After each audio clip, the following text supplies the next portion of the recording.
Assalamualaikum, selamat datang di channel Magelang Flasher Tutorial. Dan sekarang di tanganku ini ada Xiaomi Redmi Note 9 dengan kode name Merlin.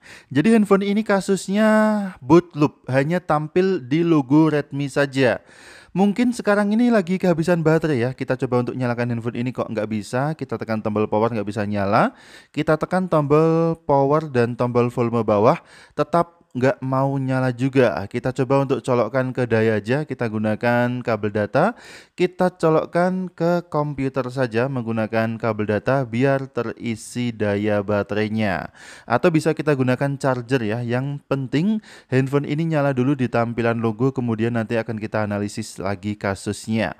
Oke, kita coba. Sekarang kita tunggu sebentar sampai handphone ini menyala.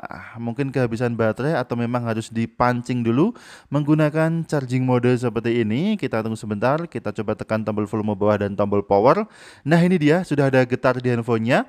Oke, handphone sudah menyala di logo Redmi seperti ini. Dan kalau sudah menyala seperti ini, dia nanti akan otomatis restart.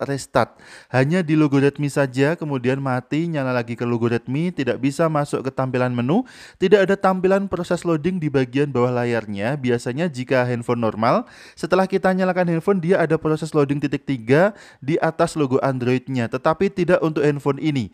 Kita coba untuk masuk fast boot mode juga nggak bisa, jadi hanya tampil di logo Redmi saja, tidak bisa masuk ke fast boot mode. Kita tekan tombol volume bawah dan tombol power, tetap tidak mau muncul logo fastbootnya.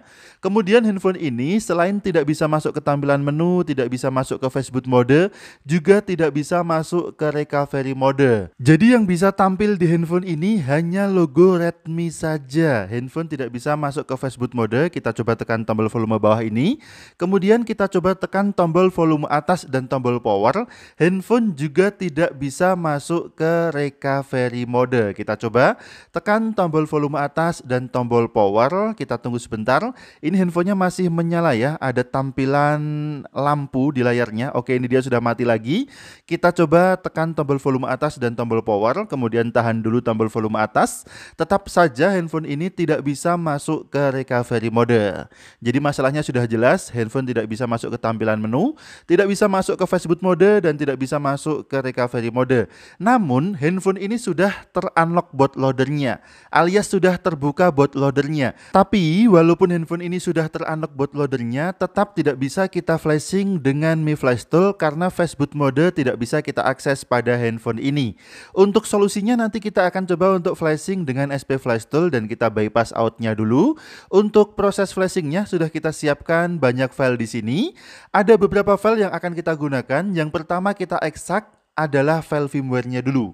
Jadi ada Merlin ID Global Emacs ya. Kita klik kanan kemudian ekstrak di sini aja sampai menjadi sebuah folder. Kita tunggu sampai proses extracting firmware-nya selesai. Jadi firmware ini kita ekstrak duluan karena ukurannya paling besar. Kemudian firmware ini nanti akan kita flashing menggunakan SP Flash Tool MediaTek. Dan ini dia untuk firmware-nya sudah berhasil kita ekstrak. Jadi bentuk firmware-nya adalah seperti ini. Nanti kita akan ambil file di folder Emacs. Kemudian ada file scatter seperti biasa MT6768 Android scatter yang akan kita flashingkan menggunakan SP Flash Tool MediaTek.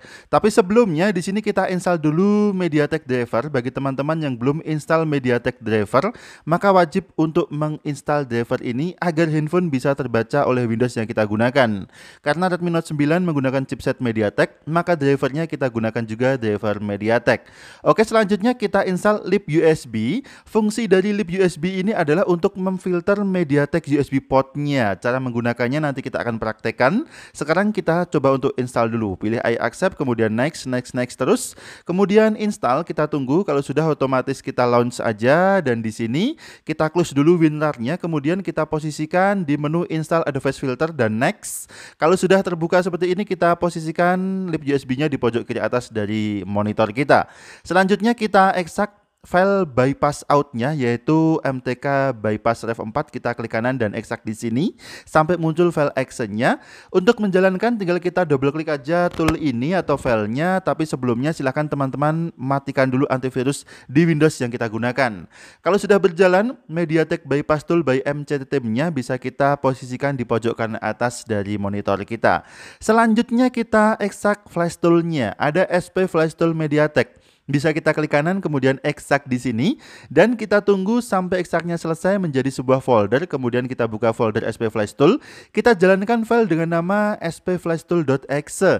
Kita double klik aja file ini. Apabila muncul notifikasi seperti ini, the scatter file cannot find, kita klik OK aja sampai spflashtool-nya berjalan. Pada spflashtool ini ada beberapa kolom yang akan kita isi. Yang pertama kita isi adalah kolom download agent. Langsung aja bisa kita klik tombol choose di sebelah kanannya atau menu choose. Kemudian kita pilih file dengan nama mtk all-in-one.da.bin. Kita klik open sampai terinput pada kolom download agent. Selanjutnya di bagian bawahnya atau di tengah ini ada kolom scatter loading file. Akan kita isi dengan file di dalam folder firmware-nya, di dalam folder Emacs. Kemudian ada file dengan nama mt6768 Android Scatter. Kita arahkan aja ke folder firmware yang sudah kita ekstrak tadi. Kebetulan tadi aku ekstrak di desktop di folder bahan, kemudian folder Merlin dan folder Emacs. Ini dia MT6768 Android Scatter. Tinggal kita arahkan aja. Ini foldernya sudah ketemu, kemudian masuk ke folder Emacs dan kita pilih file scatternya MT6768 Android Scatter.txt. Kita pilih dan klik open. Kita tunggu sampai proses inputnya selesai. Jadi sedang processing, kita tunggu aja sampai loading bar warna ungu di bagian bawah spflashtool-nya sudah berhenti, kemudian scatter filenya terinput dan muncul bagian-bagian partisi pada kolom yang paling besar di spflashtool-nya. Jadi kolom yang bawah itu nanti akan muncul beberapa partisi-partisi yang akan kita flashingkan pada handphone yang bootloop tadi. Oke, ini dia sudah muncul kolom-kolom partisi di bagian bawah dari spflashtool-nya. Kemudian untuk kolom terakhir authentication file ini tidak perlu kita isi. Kemudian di bagian bawahnya lagi, di sini ada partisi preloader atau kolom preloader. Bisa kita hilangkan dulu centangnya. Jadi kita akan coba untuk flashing handphone ini menggunakan metode download only. Artinya opsi di atas kolom partisi kita pilih download only. Kemudian di bagian bawahnya pada kolom partisi, di bagian preloader kita hilangkan centangnya. Oke, selanjutnya kita siapkan lip USB untuk memfilter MediaTek USB portnya dan MediaTek bypass tool untuk bypass outnya. Tapi sebelumnya kita siapkan dulu handphone ini untuk terhubung ke komputer atau ke PC. Jadi untuk menghubungkan handphone ini ke komputer, nanti kita akan colokkan aja kabel data ke handphonenya. Kemudian kita tekan tombol volume atas, tombol volume bawah, dan tombol power sampai handphone ini mati. Ketika handphone ini mati, dengan cepat kita lepaskan tombol powernya, tahan volume atas dan volume bawah sampai terbaca oleh komputer. Sekarang kita bisa fokus dulu ke lip USB. Jadi ketika nanti kita sudah hubungkan handphone ini ke komputer dan sudah terbaca sebagai MediaTek USB port, maka pada lip USB di kolom description akan muncul MediaTek USB port. Ketika sudah muncul MediaTek USB port, maka dengan cepat kita pilih MediaTek USB portnya dan kita klik menu install. Jangan terlalu lama, karena jika terlalu lama kita diamkan MediaTek USB portnya, maka dia akan langsung hilang dan kita harus mengulanginya lagi. Oke, kita colokkan kabel data ke handphonenya, sudah, kemudian tahan kedua tombol volume dan tahan tombol power. Lalu ini dia untuk MediaTek USB portnya sudah terbaca, kita klik aja, kemudian langsung kita klik menu install. Jangan terlalu lama, ini kita masih terlalu lambat ya. Jadi MediaTek USB portnya dia langsung menghilang lagi. Maka kita ulangi lagi untuk menekan tombol volume atas, volume bawah, dan tombol power sampai handphone ini mati, hilang logo Redmi-nya. Kemudian kalau sudah hilang logo Redmi-nya, dengan cepat kita lepaskan tombol powernya dan perhatikan MediaTek USB port sudah muncul. Kita pilih MediaTek USB port kemudian klik install. Oke, berhasil ya tampaknya. Oh, telat lagi. Oke, telat lagi ya, belum berhasil. Kita ulangi lagi, tekan kedua tombol volume di handphonenya, tekan tombol power. Saat muncul MediaTek USB port, dengan cepat kita pilih MediaTek USB portnya. Langsung aja dengan cepat kita pilih menu install dan ini dia sudah berhasil muncul notifikasi install device filter. Device filter successfully installed for MediaTek. Jadi handphone ini sudah berhasil kita filter menggunakan lip USB. Bisa kita klik OK dulu pada notifikasinya, kemudian lip USB-nya akan berjalan ulang. Kita klik aja menu back, kita cek dulu, kemudian kita pilih menu remove a device filter, kemudian next, dan perhatikan untuk MediaTek USB port pada Redmi Note 9 ini sudah berhasil kita filter. Selanjutnya kita akan bypass outnya. menggunakan MediaTek Bypass Tool by MCT Team. Caranya sama untuk membacakan handphone ini pada MediaTek Bypass Tool-nya. Sebelumnya kita klik dulu menu bypass sampai muncul keterangan installing driver OK, kemudian waiting for Broom. Kita akan menekan lagi kedua tombol volume dan tombol power sampai handphone ini terbaca oleh MediaTek Bypass Tool by MCT Team dan langsung terbypass out-nya. Ini dia, kita tekan dan tahan kedua tombol volume dan tombol power. Kita tunggu sampai ada respon. Ini dia sudah muncul ya. Jadi handphone ini sudah terdeteksi sebagai MediaTek USB port pada COM sekian. Untuk COM-nya kebetulan di sini terbaca sebagai COM 4. Kemudian proteksinya sudah terdisable dan sekarang kita bisa gunakan dongle apapun ataupun flash tool. Kalau sudah terbypass out-nya seperti ini, maka lanjut kita menuju ke SP Flash Tool-nya untuk proses flashing handphone ini. Tapi sebelumnya kita setting dulu SP Flash Tool-nya. Kita bisa masuk ke menu option, kemudian kita masuk lagi ke menu option. Jadi option kemudian option, kita masuk ke menu connection dan di sini bisa kita pilih UART ataupun USB sama saja. Jika kita menggunakan UART, maka kita harus menyamakan COM yang terbaca pada MediaTek Bypass Tool dengan SP Flash Tool-nya. Kebetulan terbaca sebagai COM 4 dan baud rate-nya kita setting yang paling atas 921600, kemudian kita close menu option-nya.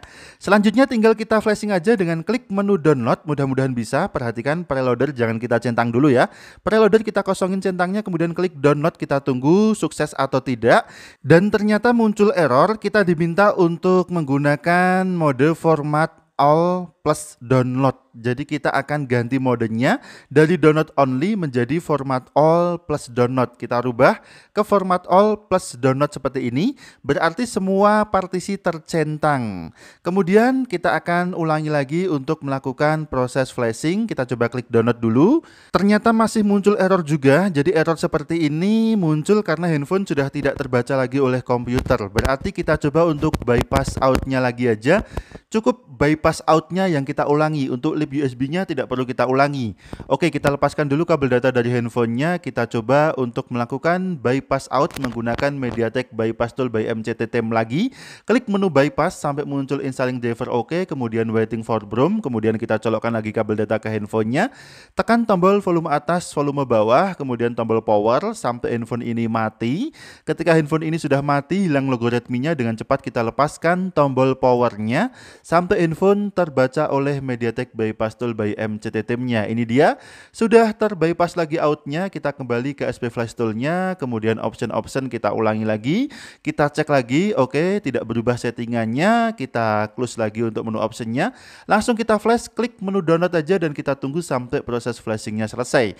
Mudah-mudahan tidak muncul error lagi ketika proses flashing-nya sudah berjalan seperti ini. Perhatikan, ada loading bar warna kuning di bagian bawah SP Flash Tool-nya.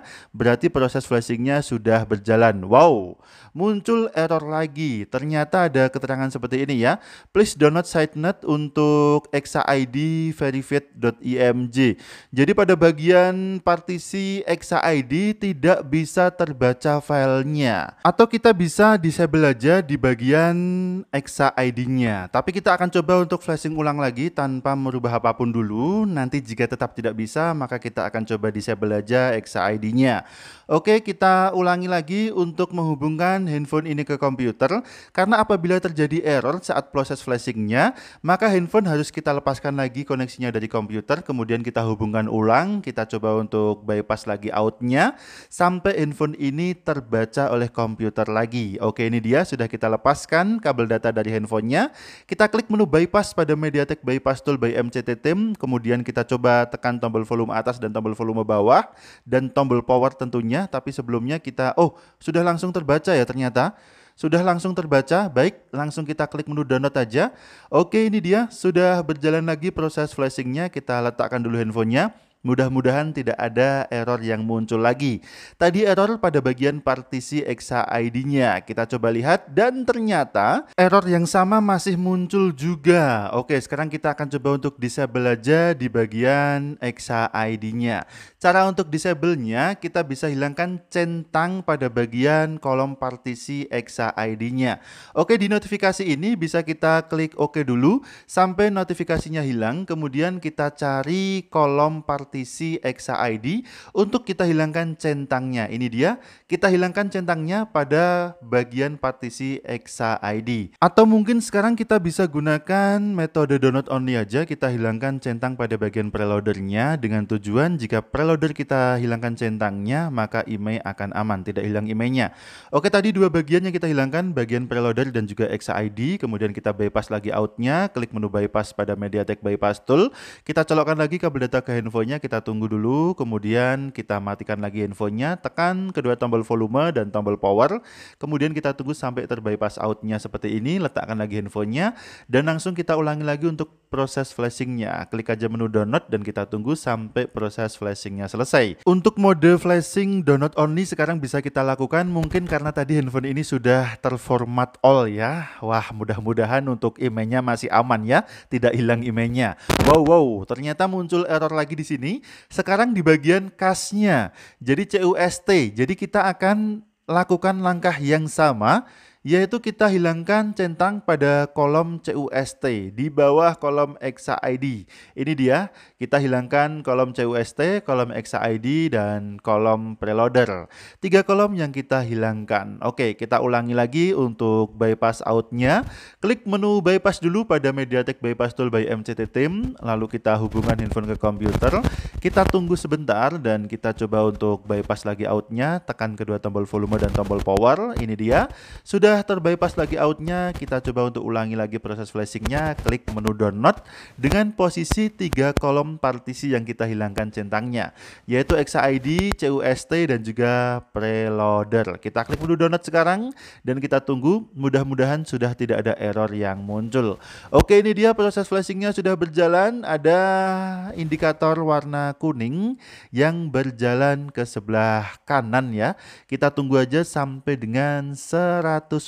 Wow, lolos ya di 80%, 90%, dan perhatikan sudah selesai. Sekarang user data sudah proses flashing formatnya dan perhatikan download oke. Jadi proses flashingnya sudah berhasil. Dan sekarang tinggal kita lihat hasilnya dari flashing kita tadi. Kita kembali ke tampilan handphonenya. Setelah proses flashing selesai, handphone ini tidak menyala otomatis. Kita harus menyalakan handphone ini dengan menekan tombol power sampai muncul logo Redmi di layarnya.